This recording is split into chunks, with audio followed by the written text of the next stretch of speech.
Shalom to the hopeful elect. All praises, honor, and glory to Yahweh, Ba'ashem Yahweh Shai, Baharaka Kodash. To the men of Great Millstone pushing the gospel in all sincerity by way of the internet and going out there on the highways and byways preaching. Shalom. Double honors to the apostles and to the elders of Great Millstone who taught us his truth through the spirit and power of Yahweh, Ba'ashem Yahweh Shai.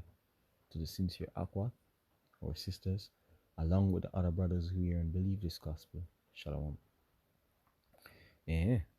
So this one is just a quick look into Jeremiah the 30th chapter and the 6th verse. You know, that prophecy where it says, men travailing like women, right? And I'm gonna entitle this lesson Prophecy, Men Travailing Like Women, How and Why, right? Because first we could get the scripture. It's in Jeremiah 30th chapter.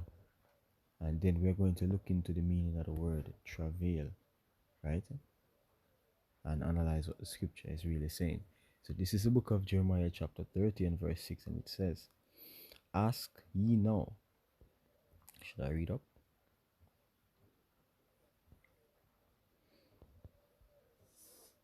Alright, let me start from verse 1. And it reads, The word that came to Jeremiah from the Lord, saying, Thus speaketh the Lord, power of Israel, which we know the God of Israel is Yahweh, right? And we say Bahashem Yahweh Shai, through his only begotten Son. Yahweh is the true name of the Heavenly Father. Yahweh Shai, true name of his Son. And those names are pure Hebrew names, right? Speak the Lord power of Israel, saying, Write thee all the words that I have spoken unto thee in a book, right? And this is how we have access to all of these prophecies these days, because the prophets wrote as the Spirit of the Lord moved upon them, right? For lo, the days come, saith the Lord, that I will bring again the captivity of my people Israel and Judah, right? Northern kingdom and southern kingdom, saith the Lord, and I will cause them to return to the land that I gave to their fathers, and they shall possess it. During this time, Israel was in captivity, and they have never gotten the land of their fathers. They have never gotten it since then, right? And it was prophesied only to happen when the Messiah comes, which means the people who are in the land now claiming to be the real Jews are fakes, right? Because Yahweh Shai don't come yet, right? It is going to be Yahweh Shai is going to give us back the land. Yahweh Shai is going to bring us over there in fine style, by way of those chariots. You understand what I say? So already debunk the whole idea or the whole notion of the people in the land now, those Edomites in the land posing as Jews, they're not the real. But anyways, that's another topic. And they shall possess it. And these are the words that the Lord spake concerning Israel and concerning Judah. Because we know Israel is split into the northern kingdom and the southern kingdom, right? Judah, Levi, and Benjamin would oftentimes represent Judah, and Israel just represent the other tribes, the other 9 tribes. Yeah? For thus saith the Lord, we have heard a voice of trembling, of fear, and not of peace. Ask ye now, here's the point, and see whether a man doth travail with child. Wherefore do I see every man with his hands on his loins, as a woman in travail, and all faces are turned into paleness. Right? And when you read 7, it tells you that, it basically speak about the time of Jacob's trouble. When you read verse 7, alas, for that day is great, so that none is like it. It is even the time of Jacob's trouble, but he shall be saved out of it. This is a prophecy that hasn't happened as yet. Now we can see Jacob's trouble brewing. It's getting ready to become very, very hard, and the times are getting ready to wickedness is about to multiply in the land, and it's going to affect mainly the children of Jacob, right, which are the Israelites today, the so-called Negroes, Latinos, Hispanics, Native Americans. That's why it's called Jacob's trouble. You understand? Because we are going to feel the blunt of it. because we are the chosen people of the Lord who went off in sin, right? But now, verse 6 is saying, you see a man travailing, right? The meaning of the word travail.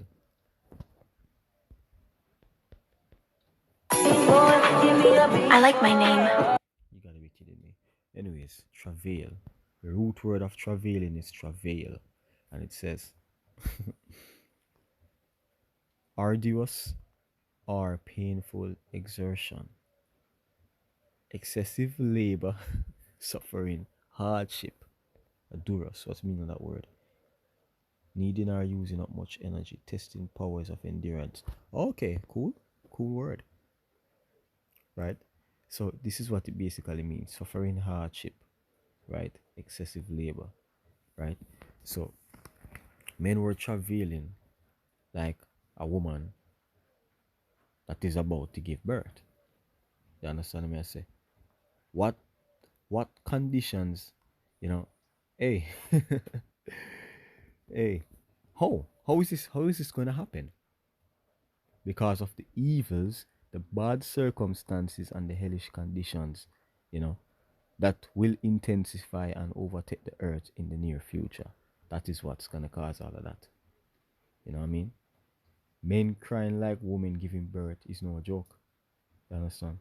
And you see, being in this truth and being lavished by the true understanding of prophecy, you become a visionary by default. You know what I mean? Hence, we can basically paint a picture or bring out a scenario of potential situations that could transpire. You see me? Example, let's take it back to the topic. Men travailing like women. Well, really look at the meaning of the word travail. How could men travail like women? Something as simple as give an example. Something as simple as a house raid, right? Which second Ezra 15 chapter touch on that. Yeah, we can pull it up very soon. As a matter of fact, let's get it now. Scripture time.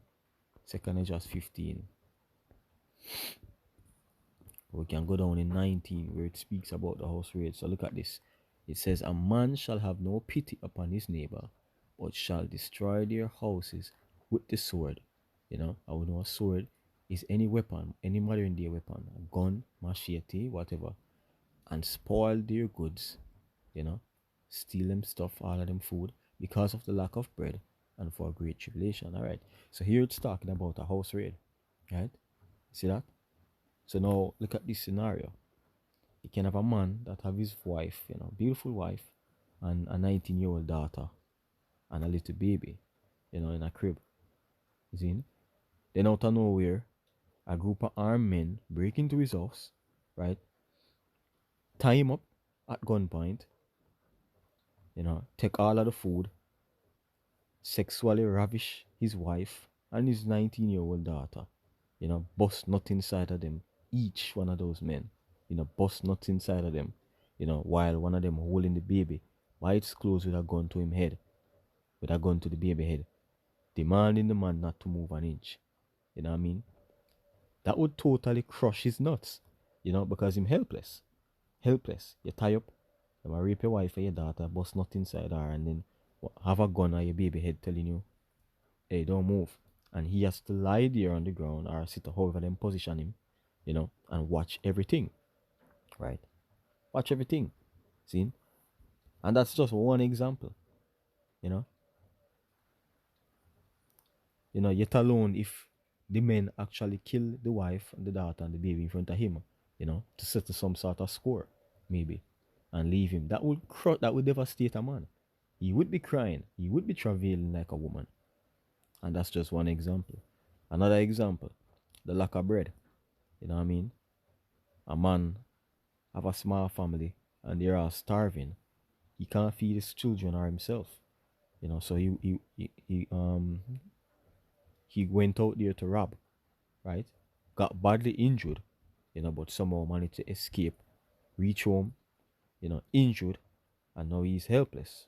You understand the message? So he can't go out to look it anymore, right? So now he has to watch his family starve to death, you know, but to watch his children starve to death because he's now helpless. That would make a man cry to see a child curl up on the ground, ribs sprinting out, belly swollen, slowly giving up the spirit.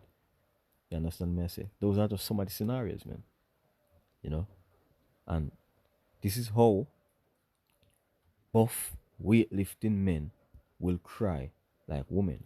You understand? That's just one way. Zin. Or we can even get look at this now. Second Ezra 16 and verse 17. We're just doing a little analysis for the scriptures. This is how men will cry like women. Right? So we already cover. Let's see. Oh, still covering the whole with this precept. Look, Second Ezra 16, starting at verse 17. Woe is me, who will deliver me in those days? The beginning of sorrows and great mournings, the beginning of famine and great death, the beginning of wars, and the powers shall stand in fear, the beginning of evils. What shall I do when these evils shall come? Right?